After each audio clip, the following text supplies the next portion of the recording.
Hello there, everybody. Welcome to another edition. Hello, This is everyone. part two. How's everybody doing on a Friday evening? Hello, Gary. Hello, Val. Nice to see you, Standing Stones.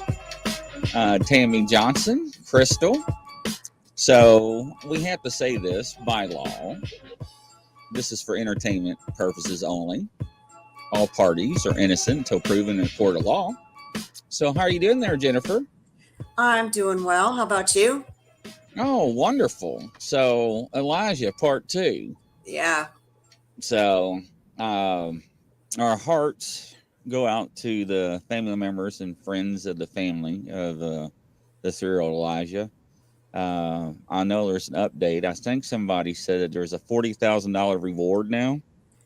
It's a combination of a few sources. Yeah, it is. There's a fundraiser to keep raising money to make the reward even more. So um, we can get that out if anyone wants to donate to it, if you want.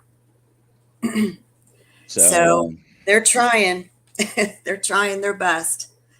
yeah. So I don't know what to expect. I know we looked into it on our personal selves, and I'm kind of puzzled with the results, but we're going to start bringing people on. So we're going to do a soft approach, ladies and gentlemen. So we're not going to try to be too graphic to upset anybody, but we're still going to try to divulge the information to the public of what the outcome is. So however it is being delivered, just be careful. And this is for people that are over 18 for information purposes only. So now the first up, we'll bring in Christopher. How you doing, Christopher? Good. How are you, Chris? Wonderful. So how are you doing today? I'm not doing too bad. Great. So how did you do on the case? Well, I did several pages of remote viewing, and I'll be more than happy to read off some of the information I got. Sure.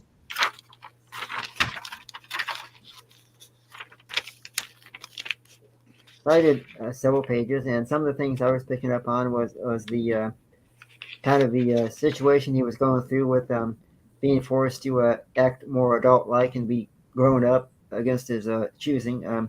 Young kid, very young, didn't have much of a choice. He didn't understand a lot of stuff that was going on with him. Some of the words I got were punished, crying, made to behave at times when he should have been playing and just being a kid. I mean, that's what kids do. They play and have fun. They don't have to be perfect all the time. And he was forced to be that way. Um, I was picking up on the cold showers and some of the days where he would be sitting in a corner for several hours at a time. And I was also picking up on the fact that he got upset a lot and cried. He would try to run and hide sometimes to get away from punishment, but he couldn't. Wanted to not be there, of course. And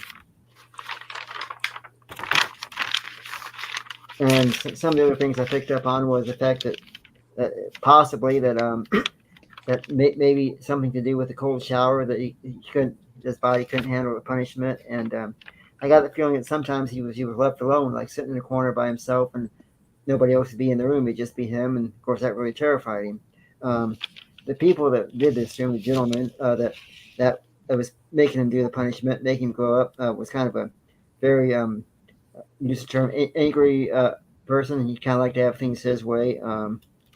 He didn't care about the punishment. He would do whatever he felt like was necessary. And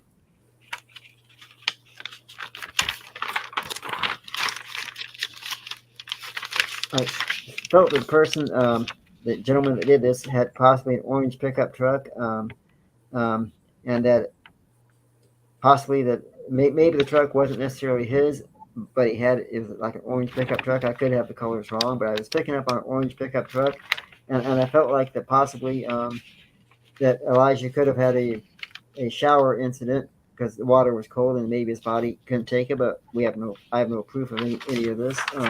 Just what I was picking up on through my sessions.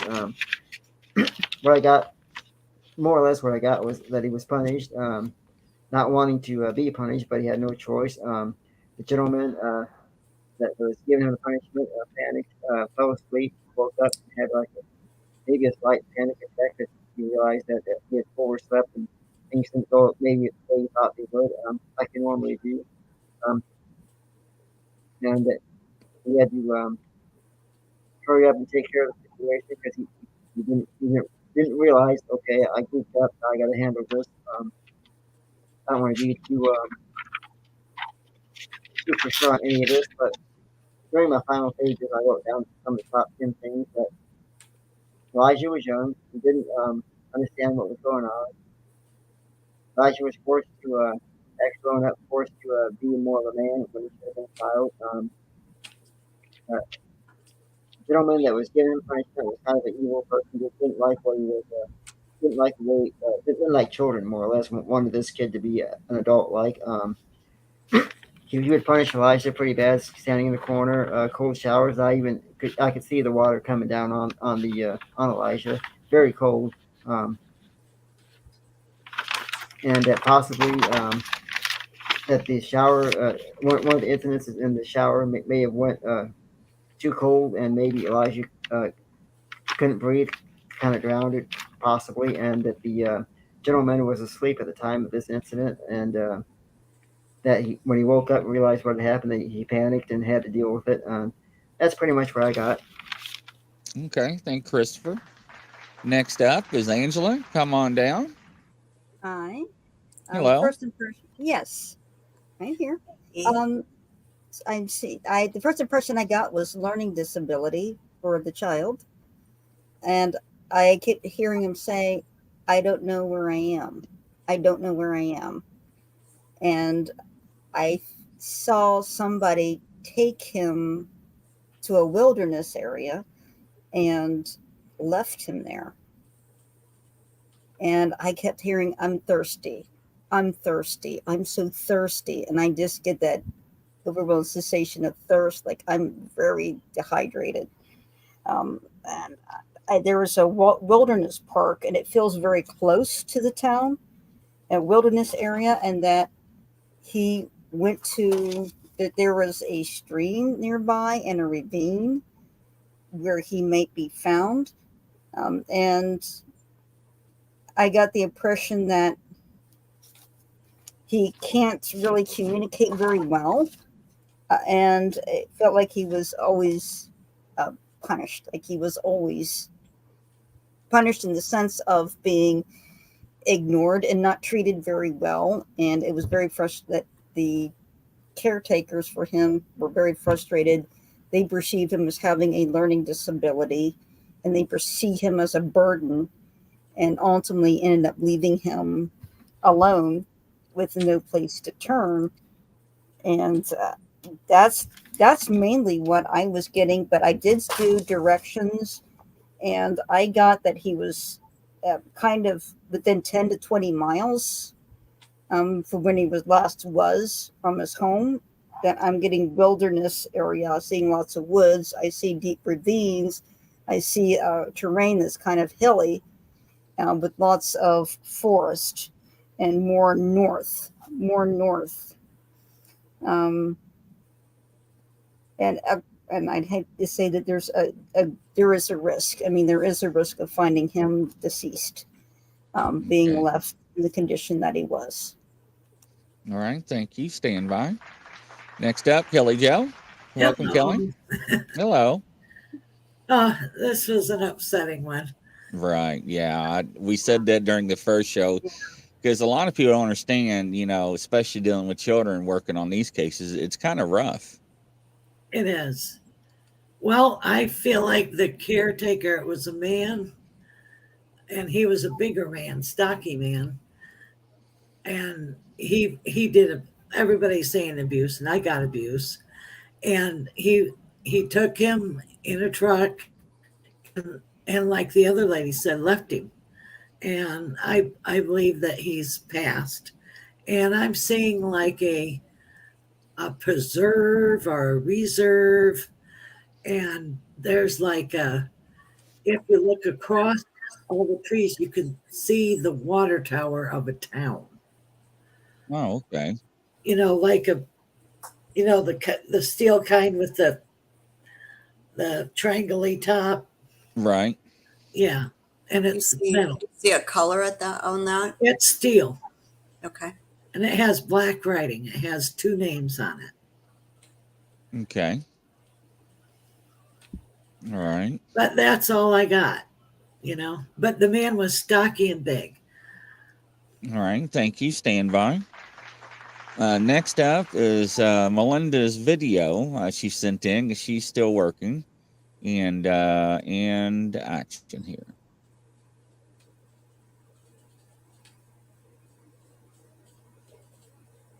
Hi, everybody. Hope everybody's doing great tonight.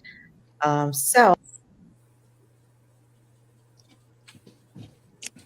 we're going to buffer. Oh no.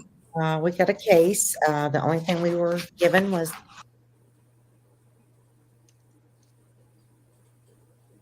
I may have to send it to you. I don't understand why we're buffering. the image, and this is Oh no. the image. Hopefully, you guys can see that. It's of a little boy. So I did get numerous things. So I'm going to start out with everything I did. So the first thing is we were given the picture and that he was missing. The actions that I took to work on this case was I performed intuitive evidential mediumship to determine, the location, possibly the weapons, possible persons of interest, etc., etc. And so the first thing I received, the images was I got deceased. I smelled fish and I seen water. So I feel like he is possibly in a river or a lake or something to that. I've done some dowsing, and in the dowsing, I asked, of course, what state, and then what I was shown was the letter W. So, of course, I immediately went to the states that started with a W. The first letter was, the first state, excuse me, was Washington, West Virginia, Wisconsin, and Wyoming. So I doused all 4 states. I got a hit. The strongest hit was on Wisconsin, so that's where I went. I do feel that possibly the person of interest, there are 2, I feel, a male and a female. I feel that the male's the one that actually caused this to happen. I feel like he has some possible tattoos on his neck, arms, and chest. The motive behind this is, you know, so this is a crime that I feel that I feel like there was some kind of abuse going on. I heard screaming. So I feel like this was a DV or something to that nature.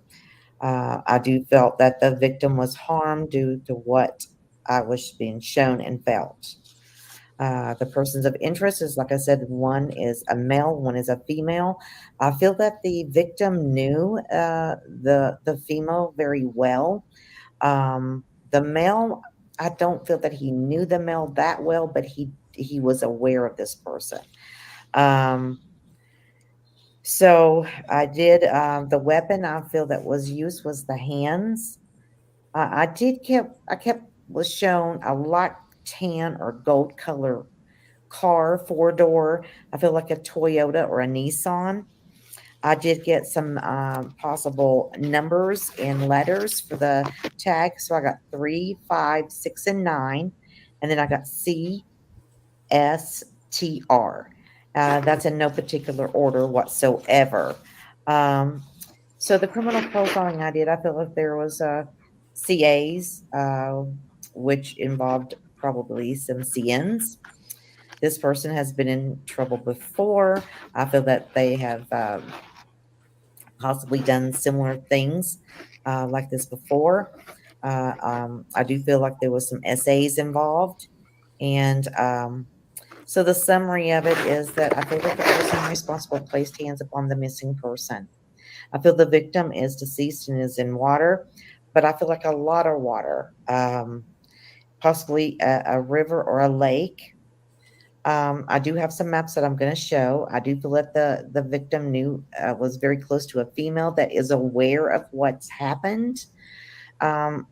So possibly a mom, a stepmom. And I kept hearing to teach him a lesson, to teach him a lesson. So that's where the CA and the CN come in to play with that. Hopefully everybody knows what that stands for. But again, I do feel that the victim is deceased, and makes me very sad.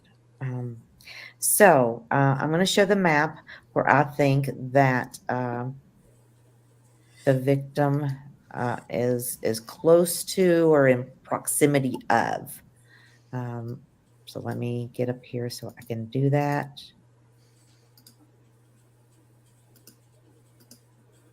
Again, remember, I do feel that it was in Wisconsin.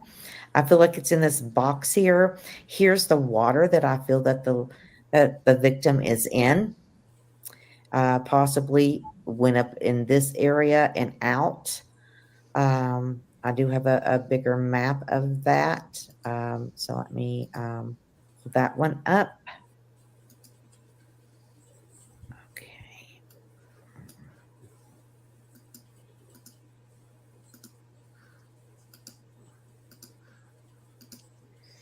So here's a bigger map, but I feel that this is the area that the victim was thrown into.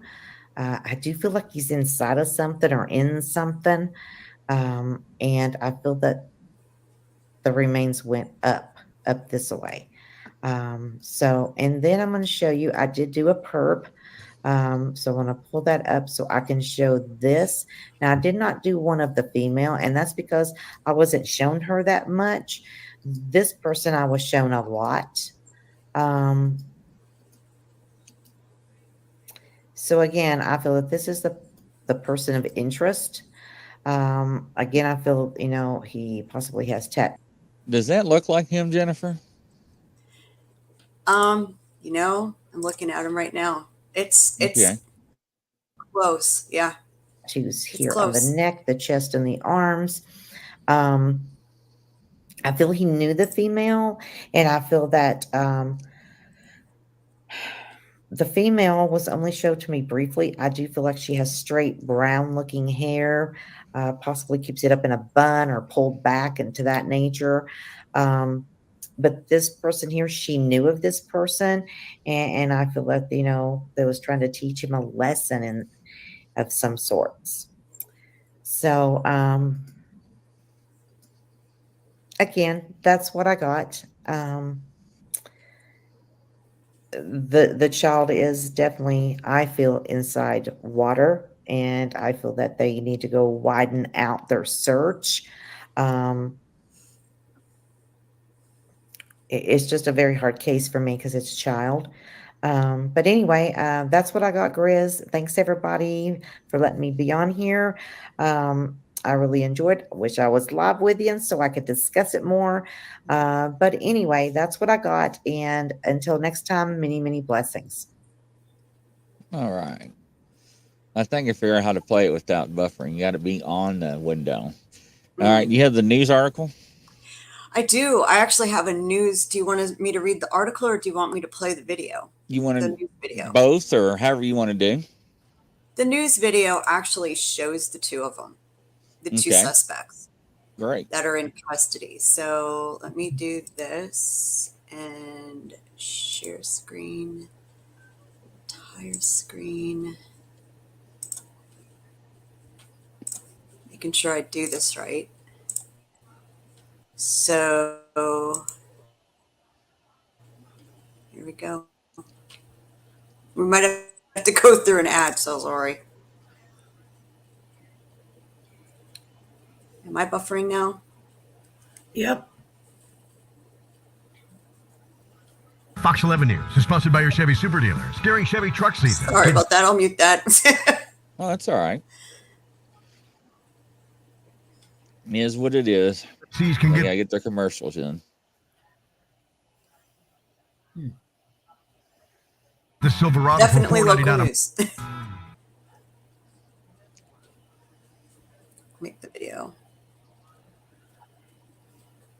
eyewitness news and severe weather coverage. This is Fox 11 News at 5. This is yesterday's broadcast.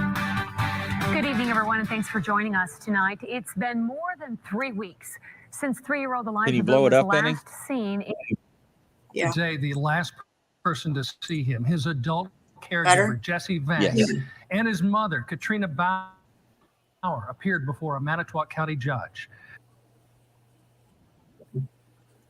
That comes. The search for Elijah continues in various areas around northeast Wisconsin. Yesterday, a group of volunteers were combing through the Bubolt's nature-preserving Grand Chute, searching over 700 acres for anything that could help lead to finding the boy. Today's highly anticipated court appearances of Bauer and Vang revealed little in terms of where Elijah Boo might. See the tattoos? Yeah. Mm-hmm. Interesting. And it was a preserve. However, we did learn a trial for Katrina Bauer. Information.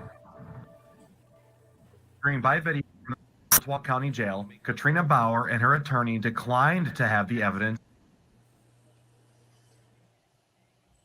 against her read in court Thursday. Judge Robert Dewayne asked Bauer a series of questions before proceeding. Has anyone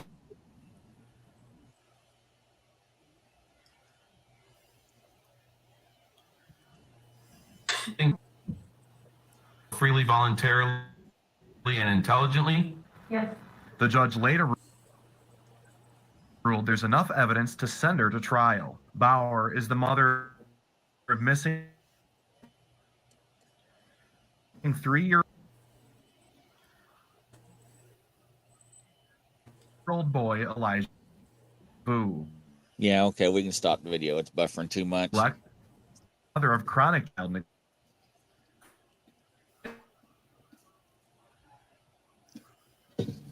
You got your news article on that one? We can read the new one. Motion to do with Bauer's 6-year-old daughter with child neglect. Prosecutors say Bauer sent Elijah. Can you hear me, Jennifer? To stay with Vang for disciplinary missing last.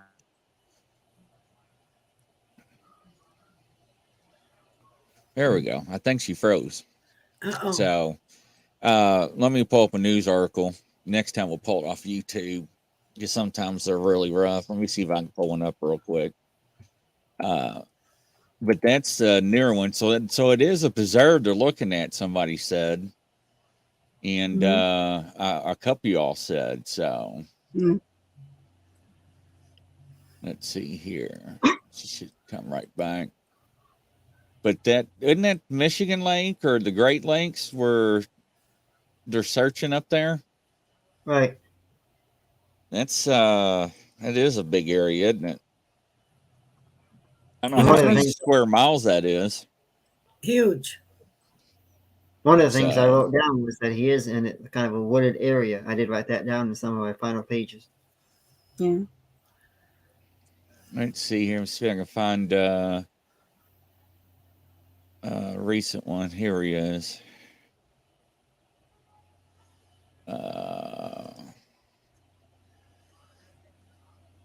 Let me get Marshall real quick. Let's see. No thanks. All right, let me try this one. And let's see here. There she is. Sorry about that. I don't know what happened to you. I don't know. It just stopped. So how far did you get in the video? I'm going to play another one real quick. Okay. My internet must be... Elijah Vu has been missing now for 11 days. The search continues, and this weekend, Two Rivers...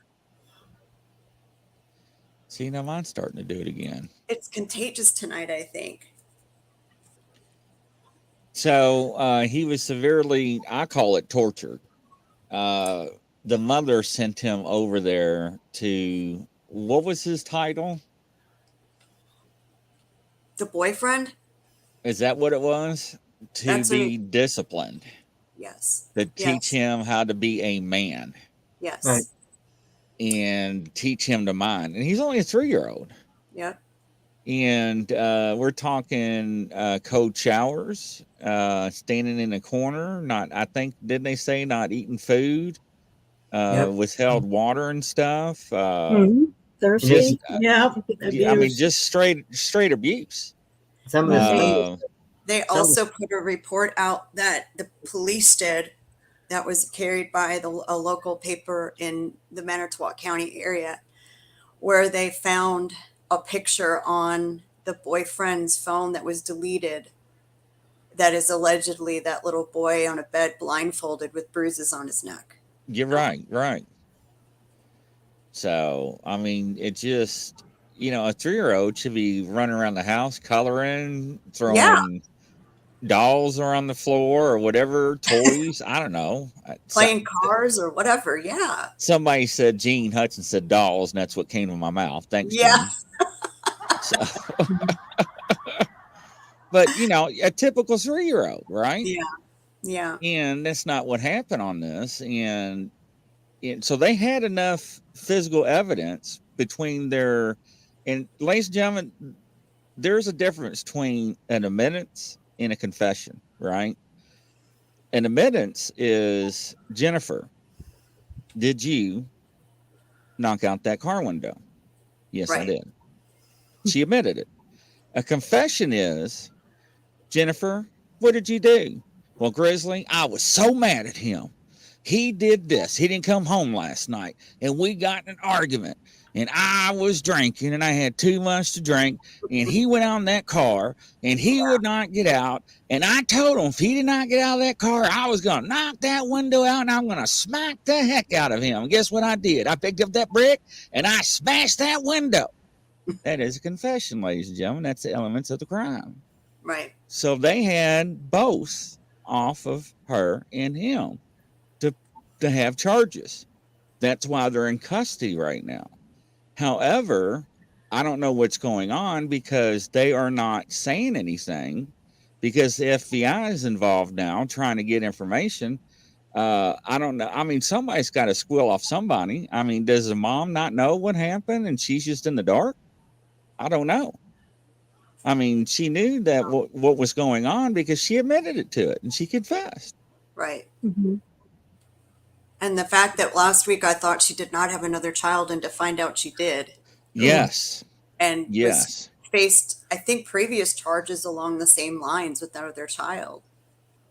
Right? Yes. So I don't know, but I think we talked about before the show or at the beginning, I think it's up to 40,000 plus. And I think you said money's still coming in to help. Yeah, they have donations. Because they're at this point, I guess they're trying to recover the remains, right? Trying to find Elijah. I mean, that's what it looks like when you're searching in wooded areas like that. That's what you have to. That's the inference you can make from that. Although you always hold out hope for grandma and the family that that's not the case, and some miracle happens and stuff. So, how bad is it? Did we talk about this? So the mom applied for a reduction of bail to the mother of Elijah. Elijah's grandmother, her mother, wrote to the judge and said, "Don't you dare do it. Wow. Don't you dare do it. My daughter is a habitual liar. She has contacts outside of the state. She will run." And that motion was denied. How bad is it when your own mom says that, right? Yeah, I mean, in this case, any judge should be able to have a substantial amount of evidence to deny that request because of the grounds of a child abuse and now the missing child. I mean, we cannot say beyond a reasonable doubt and prove with preponderance of evidence that Elijah has passed on without the remains. However, it's been more than 11 or 14 days now. Almost 3 weeks. Yeah, 3 weeks. So what does that tell you, right? So we go off statistics. Statistics tells us what the outcome usually comes out. And I hate to say it that way, but that's the way we have to look at things. Crystal, wrong show, honey. We'll do that at 9 o'clock for you. But that's the thing. I just posted on my Facebook. Thanks, Gene. But and that's the thing. And I mean, who in their right mind, did she make that, or does she have an attorney? Because last time I heard they didn't have attorneys. I thought they had appointed attorneys. I saw it. They do. Both. They have. I don't know if her attorney is a public defender or not. I think they are both, but I don't know what the problem is in finding him one. I don't know if there was, because, did they have a hearing on income, on whether or not they qualify? Was there some question about that in the delay of getting him one? Because they were both held from, for the same amount of time. Or is he just being Appeal? Unprofessional and not listening to his appointed attorney, and they're just refusing to work with them? Because there are certain cases in statutes in law to where an appointed attorney can be asked not to represent a client. And those are very stringent circumstances. But however, those can be presented in front of a judge. The judge can waiver that, and that's actually been done. So I know that. Eric the judge says he does qualify. too. So Eric says he qualifies. So I think Eric lives there. I think Eric's closely following the case. Yeah. I think it's one of the members we talked about last time. Yeah. But I wanted to thank you all because, when we first brought this case forward, Jennifer did, and I told her, I was like, oh, it's not going to go. I know how you all feel about children. However, it was hot off the press and very uncertain. And I do appreciate everybody looking into it. And we'll try to keep update on it and keep you all posted as it comes along. So thank you all. Thank you all too. Thank you so much. And from coast to coast around the world, ladies and gentlemen, we'll see you tonight at 9 o'clock with Christopher. Take care. See you soon.